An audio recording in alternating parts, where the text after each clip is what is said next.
Lauren Agee's family felt they got a raw deal in court in Putnam County. They felt the judge was against them. We don't know about that, but tonight we know the judge was wrong and the Court of Appeals turned his ruling upside down.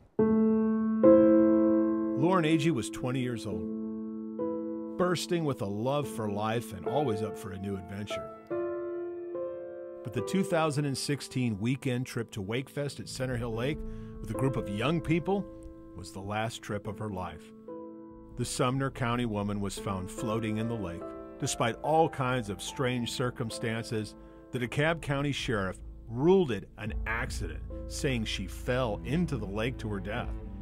Her mom, Sherry Smith, begged the DeKalb County Sheriff Patrick Ray to reopen the investigation, pleaded with District Attorney Bryant Dunaway to reopen the investigation. Both men would not do it. So Smith sued the 4 young people who were at the campsite for the wrongful death of her daughter. The plaintiff does not have enough evidence. But her entire case was thrown out by a judge from that area, Circuit Court Judge Jonathan Young. He called all of the witnesses and testimony ridiculous. The court is extremely disappointed with the quality of testimony in the affidavits provided by the plaintiff in this matter. At best, they did not know what they were talking about, continued to make statements and accusations that they were utterly unqualified to make, and seemed to be just pulled out of the thin air.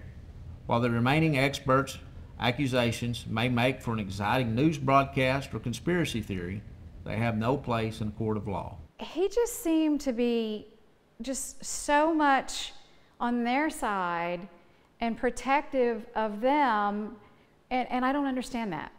Because I think a judge, he should rise above the politics of his community. And sure enough, when the Lauren Agee case went to appeal, it was the High Court in Nashville that tore apart Judge Young's rulings. Abuse of discretion, applying incorrect legal standard, reaching illogical or unreasonable decision, clearly erroneous assessment of the evidence. The court ruled the Smiths have a clear legal right to sue for wrongful death. He threw all the evidence out, so he made sure Sherry didn't have a case. It seems to me, once again, that Sherry is the victim of politics. That once again, it's more important to get votes than it is to follow the law and give a ruling based on the law.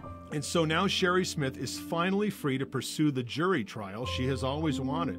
Not for money, not to win, just to find out what really happened. We're going to find out what happened to Lauren. I have faith that we're going to find out what happened to my baby. So now it goes back to preparing for trial. Remember, all of the defendants in the case have taken the fifth. They're not talking about anything that happened. I'm Dennis Ferrier, Fox 17 News.